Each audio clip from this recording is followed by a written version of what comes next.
আসসালামু আলাইকুম দোস্ত। বেজে উঠেছে যুদ্ধের ডামাডোল। আবারও মুখোমুখি বর্তমান ফুটবলের সবচেয়ে বৈরী দুই দেশ আর্জেন্টিনা ও ফ্রান্স। সো চলুন দেখে নেই Argentina versus France quarter final match preview. শক্তিমত্তায় কারা এগিয়ে, ফ্রান্সের বিপক্ষে মাসচেরানোর স্পেশাল পরিকল্পনা, কারা থাকছে প্রথম একাদশে। ওয়েলকাম সবাইকে ফুটবল সামারে। প্রথমে জানিয়ে রাখি, আর্জেন্টিনা বনাম ফ্রান্স কোয়ার্টার ফাইনাল ম্যাচ অনুষ্ঠিত হবে বাংলাদেশ সময় শুক্রবার দিবাগত রাত 1টায়। টিভিতে স্পোর্টস চ্যানেলে খুব সহজেই এই ম্যাচ দেখতে পারবেন। এছাড়া বিভিন্ন অ্যাপস তো আছেই। দোস্ত, গ্রুপ পর্বের শেষ ম্যাচে ইউক্রেনকে 2-0 গোলে হারায় আর্জেন্টিনা, যেখানে বক্সের বাইরে থেকে অসাধারণ এক গোল করেন থিয়াগো আলমাদা। দ্বিতীয় গোলটি করেন আর্জেন্টিনার ভবিষ্যৎ নাম্বার 10 ক্লাদিও এসিভেরি। কেভিন জোরেনের শট থেকে পাওয়া রিবাউন্ড থেকে কুল ফিনিশিং দেন এসিভেরি। যাই হোক, মূল পয়েন্টে আসি। হেড টু হেডে মরক্কোর কাছে বিতর্কিত পরাজয়ের কারণে সমান পয়েন্ট ও গোল ব্যবধান হওয়া সত্ত্বেও আর্জেন্টিনা গ্রুপ চ্যাম্পিয়ন হতে পারেনি। ফলে কোয়ার্টার ফাইনালে দেখা হয়ে যাচ্ছে বর্তমান ফুটবলের সবচেয়ে প্রতিদ্বন্দ্বী ও বৈরী দুই দল আর্জেন্টিনা ও ফ্রান্সের। অলিম্পিক কোয়ার্টার ফাইনাল যেন কাতার বিশ্বকাপের পর আরও একটা ফাইনালে রূপ নিয়েছে। মাঠের খেলা ছাড়িয়ে মাঠের বাইরেও ব্যাপক উত্তেজনা ছড়াচ্ছে এই ম্যাচ। সাম্প্রতিক সময়ে এনজো ফার্নান্দেজ বিতর্ক তা আরও উস্কে দিয়েছে, যার ফলে আর্জেন্টাইনরা মাঠে নামলেই ফ্রান্সের দর্শকরা বু দিচ্ছে, কারণ অলিম্পিক তো হচ্ছে ফ্রান্সের মাঠেই। এখন প্রশ্ন হচ্ছে, আর্জেন্টিনা কি পারবে এত প্রেশার, এত চাপ, দর্শকদের বু সবকিছু একপাশে সরিয়ে তাদের নিজেদের রেগুলার খেলাটা খেলতে?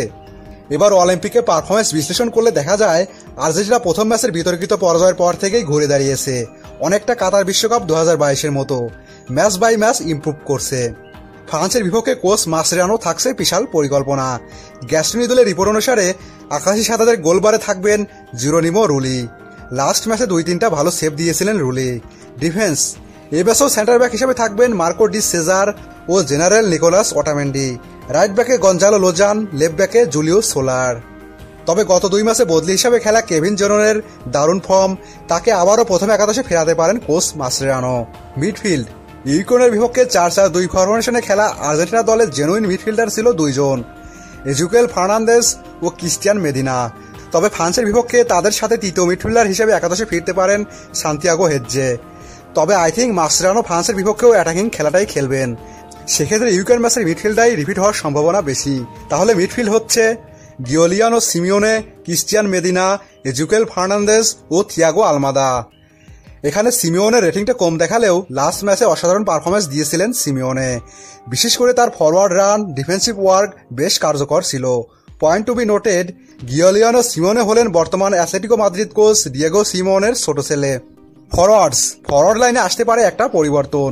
লুসিয়ানো গন্দুর জায়গায় একাদশে ফিরতে পারেন লুকাস বেলতান। আর জুলিয়ান আলভারেজ তো আসেনি। এই বিগ ম্যাচে ফ্যান্সরাও আলভারেজের দিকে তাকিয়ে থাকবে। ফ্রান্স ম্যাচ নিয়ে আলভারেজ বলেন, কোয়ার্টারে প্রতিপক্ষ ফ্রান্স, তাই তো ভালোই হলো।